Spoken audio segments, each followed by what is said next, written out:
morning, students. How are you? I am fine. I hope you are also fine at home. So, our next topic is population ecology structure. Okay, that means structure of population ecology.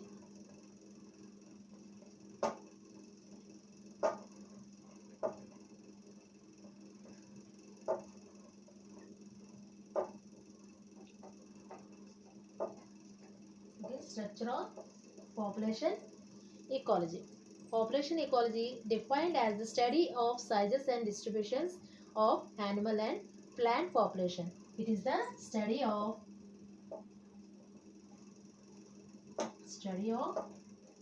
sizes and distribution of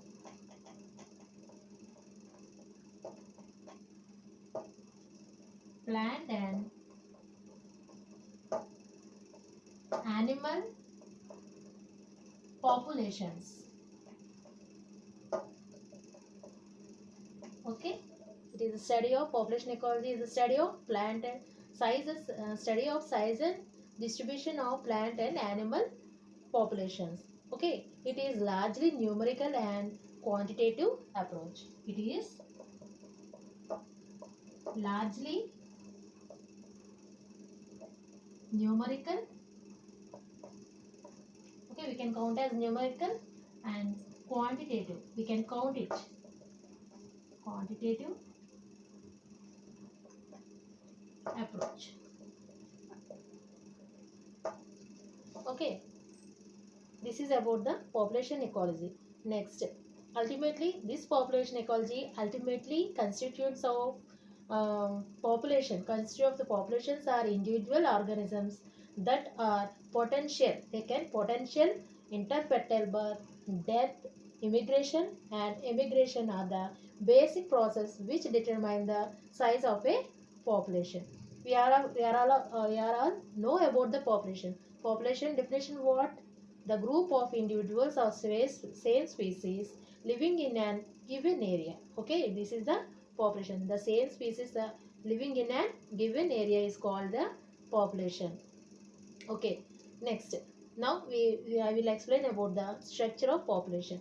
Structure of population includes an analysis of population dispersion and various types of interactions among the population. It includes an analysis of population population dispersion and various types of interactions among the population.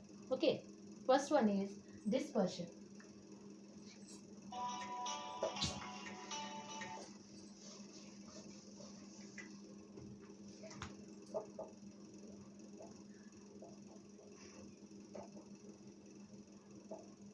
First one is dispersion. The spatial distribution of individuals within a population relative to one another is known as dispersion.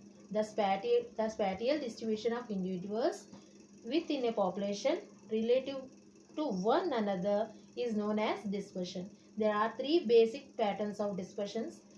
First one is random.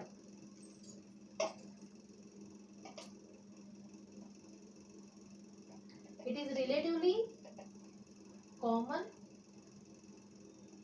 and rare in nature. Okay, it is relatively less common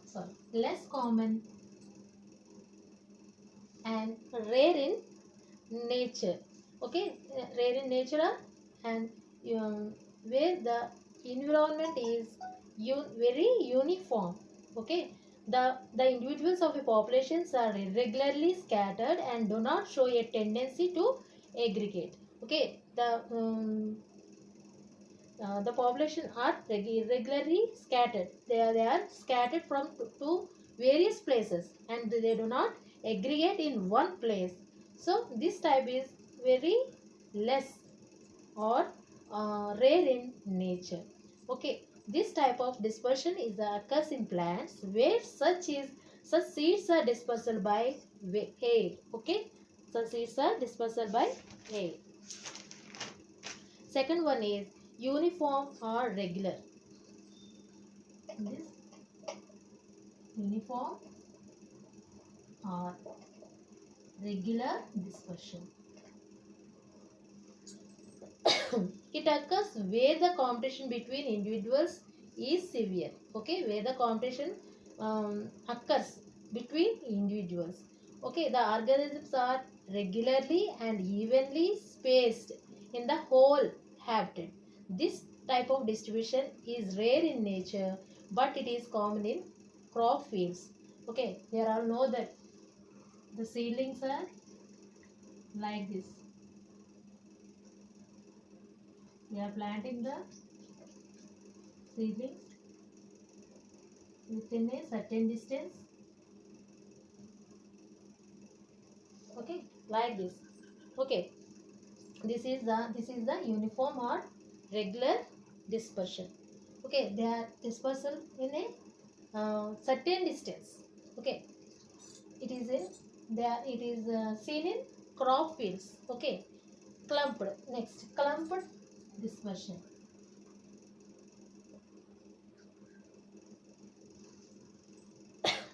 Common pattern and individual shows degrees of clumping together. However, it is the clumps are considered as group as most of the plants do not distribute approaches a random pattern. This type of dispersion is seen in plants showing vegetative propagation. Vegetative propagation means they are not dispersal to various places. They are dispersal in that places only. Okay, vegetative reproduction. These are you can see in vegetative propagated plants.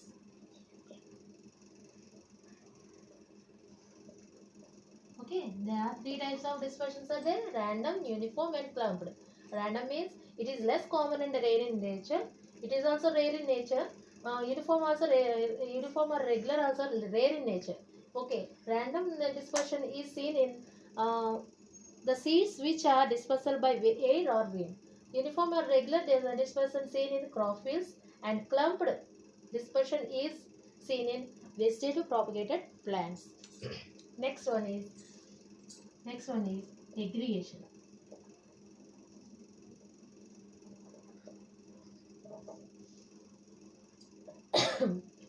Clumping is the result of aggregation. Such aggregation may clumping means I said vegetative propagated plants are near.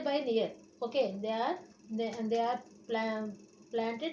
Sorry, they are the seedlings are very near to all to the parent plants. Okay, the baby plants are very near to the parent plant. So aggregations may be okay in response to microclimatic differences, is in response to daily and seasonal changes in weather, as the result of reproduction, as the result of social attraction.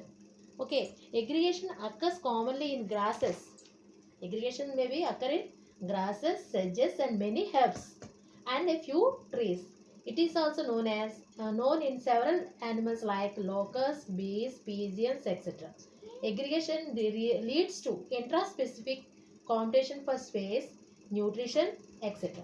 However, aggregation increases the chance of survival of individuals during unfavorable conditions and during attack by other organisms. Okay, for example, a group of plants can withstand a storm better than isolated one. Okay, if the plant is isolated from one from here to there, if there is any natural disaster, it will be die.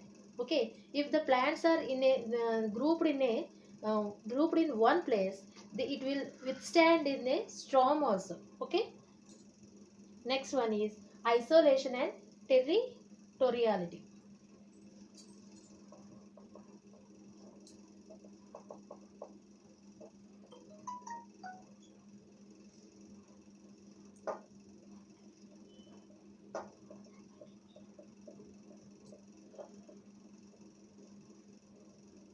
Okay, the third one is isolation and territoriality. In many animals, individuals, pairs or female confine their activities to some definite area and which they defend. This defend is called as territory. Okay, in many animals and individuals, pairs or female confine their activities to some definite area. Okay, some definite area which they defend. This defined area is called as territory. Okay, this is about the structure of population ecology. Thank you very much.